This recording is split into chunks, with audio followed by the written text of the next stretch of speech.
Students, हमारा जो topic चल रहा है अंकेक्षण योजना एवं कार्य प्रणाली, इसके अंतर्गत आज हम पढ़ रहे हैं अंकेक्षण कार्यक्रम के उद्देश्य कि ये ऑब्जेक्ट्स ऑफ ऑडिटिंग प्रोग्राम। अंकेक्षण कार्यक्रम बनाने के कई उद्देश्य होते हैं, लेकिन अंतरराष्ट्रीय अंकेक्षण व्यवहार समिति निम्नलिखित उद्देश्यों की ओर विशेष ध्यान आकर्षित करती है। पहला, ग्राहक की लेखा प्रणाली, नीतियां तथा आंतरिक नियंत्रण प्रविधियों के संबंध में जानकारी प्राप्त करें।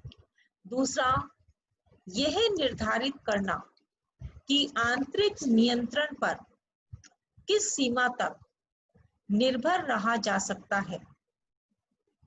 तीसरा, जो अंकेक्षण प्रविधियां अपनानी है उनका स्वभाव, समय तथा सीमा निर्धारित करना।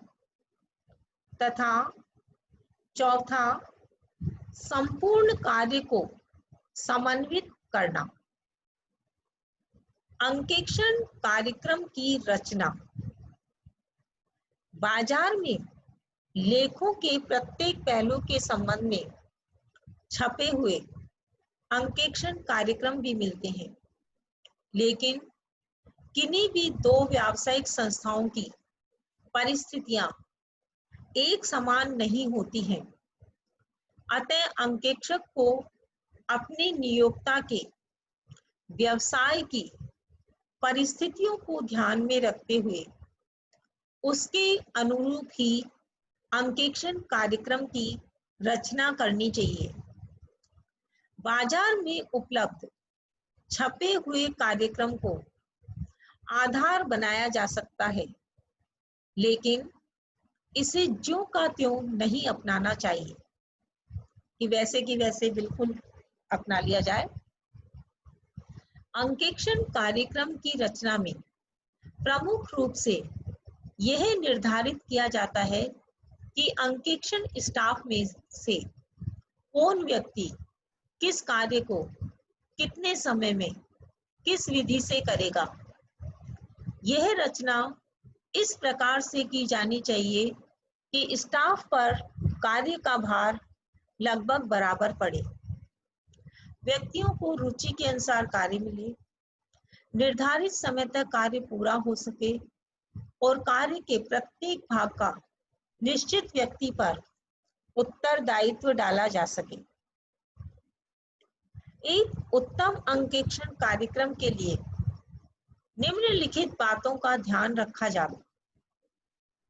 पहला जो सबसे प्रमुख बात है वो है, पहला पॉइंट, स्पष्टता। ये अंकेक्षण कार्यक्रम बिल्कुल स्पष्ट होना चाहिए। दूसरा, विभागों में बंटवारा। अंकेक्षण कार्यक्रम लेखे के विभिन्न पहलुओं के अनुसार विभिन्न भागों में बंटा होना चाहिए। तीसरा, लेखा प्रपत्रों का न्याय सिद्ध प्रवाह।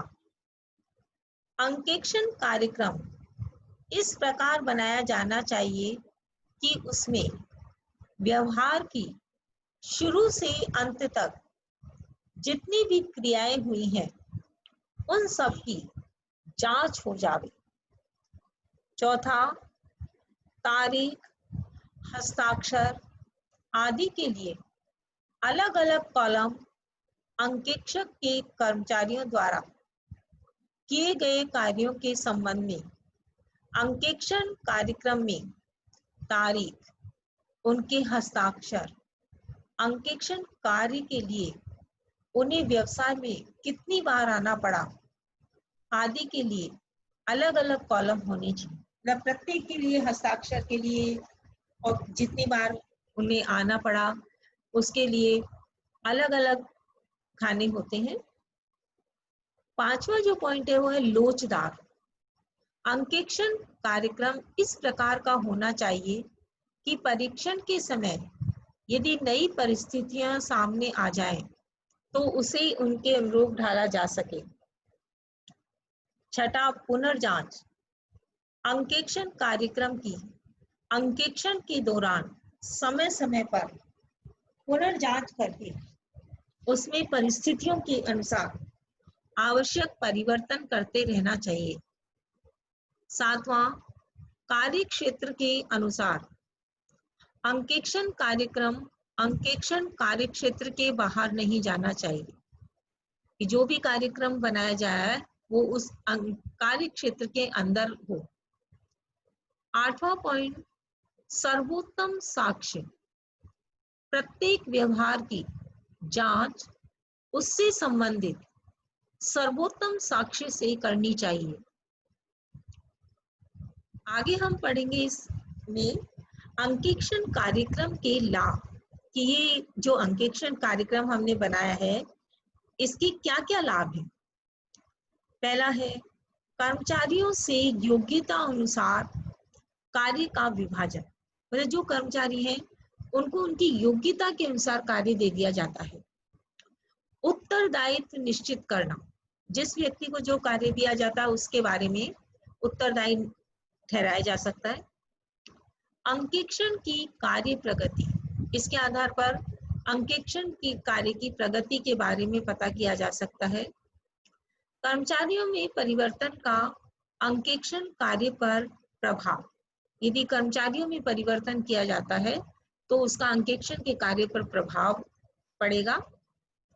कार्य में एकरूपता, के कार्य में एकरूपता आती है। न्यायालय में रक्षा। यदि भविष्य में अंकेक्षक के विरुद्ध न्यायालय में लापरवाही का अभियोग चलाया जाता है तो अंकेक्षक अपनी रक्षा में अंकेक्षण कार्यक्रम को प्रमाण स्वरूप पेश कर सकता है। सातवां पॉइंट, संपूर्ण जांच। इसके आधार पर संपूर्ण जांच हो जाती है। समय की बचत होती है। पुनर्निरीक्षण की सुविधा, दोबारा निरीक्षण किया जा सकता है।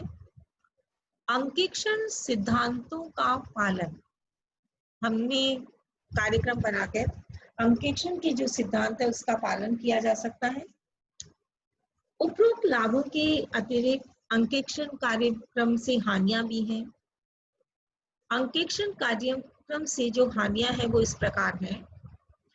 पहली जो प्रमुख हानि है वो कार्य का यंत्रवत होना।